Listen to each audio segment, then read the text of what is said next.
ಇವತ್ತು ನಂಗೆ ನಮ್ಮ ಮಕ್ಕಳ ಬಗ್ಗೆ ಪೇರೆಂಟ್ಸ್ಗೆ ಟಿಪ್ಸ್ ಕೊಡಬೇಕಂತ ಅಂತೀನಿ. ಅಂದರೆ ಮಕ್ಕಳು ಶಾಲ್ಯಾಗ ಹುಷಾರಿದ್ರೆ ಅಷ್ಟೇ ಹುಷಾರ, ಇಲ್ಲ ಅಂದ್ರೆ ಇಲ್ಲ, ನಮ್ಮ ಮಕ್ಕಳಿಗೆ ಓದಕ್ಕೆ ಬರೋಂಗಿಲ್ಲ, ನಮ್ಮ ಮಕ್ಕಳಿಗೆ ಬರ್ಯಾಕೆ ಬರೋಂಗಿಲ್ಲ ಅಂತಂತಾರೆ. ಹುಟ್ಟಿನಿಂದ ಯಾರೂ ಶಾನೆ ಇರೋಂಗಿಲ್ಲ, ಕಲ್ತು ಶಾನೆ ಆಗ್ತಾರೆ. ಕೆಲವೊಬ್ಬರು ಹುಡುಗರು ಲಗೇಜ್ ಕ್ಯಾಪ್ಚರ್ ಮಾಡ್ಕೊತಾರೆ, ಕೆಲವರು ಸ್ಲೋ ಆಗಿ ಕ್ಯಾಪ್ಚರ್ ಮಾಡ್ಕೊತಾರೆ.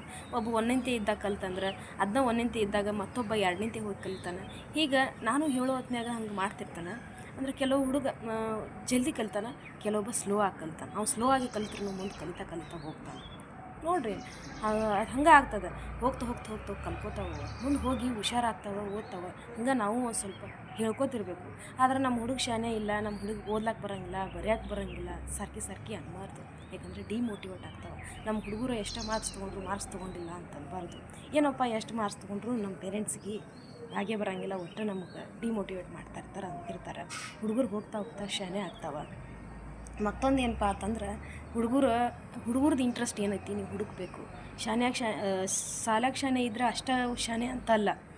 ಕೆಲವೊಂದು ಹುಡುಗರು ಗ್ರೌಂಡ್ನಾಗ ಹುಷಾರಿರ್ತಾವೆ, ಅವ್ರನ್ನ ಸ್ಪೋರ್ಟ್ಸ್ಗೆ ಸೇರಿಸ್ರಿ, ಸ್ವಿಮ್ಮಿಂಗ್ ಹಾಕಿರಿ. ಅವ್ರದ್ದು ಟ್ಯಾಲೆಂಟ್ ಏನೈತಿ ನೋಡ್ರಿ ನೀವು. ಟ್ಯಾಲೆಂಟ್ ಅಂದ್ರೆ ಓನ್ಲಿ ಓದೋದು ಬರೀದು ಅಲ್ಲ. ಈಗ ನೋಡಿರಿ, ಜಗತ್ತು ಚೇಂಜ್ ಆಗ್ಯದ. ಸೊ ಹಾಗಾಗಿ ಎಲ್ಲ ಪೇರೆಂಟ್ಸ್ ಮೈಂಡ್ಸೆಟ್ ಈಗ ಚೇಂಜ್ ಆಗಿರ್ಬೋದು ಅಂತ ಅನ್ಕೋತೀನಿ. ಕೆಲವೊಬ್ಬರು ಇರ್ತಾರೆ. ಸೊ ಹಾಗಾಗಿ ನಂಗೆ ಹೇಳಬೇಕು ಅನ್ನಿಸ್ತು.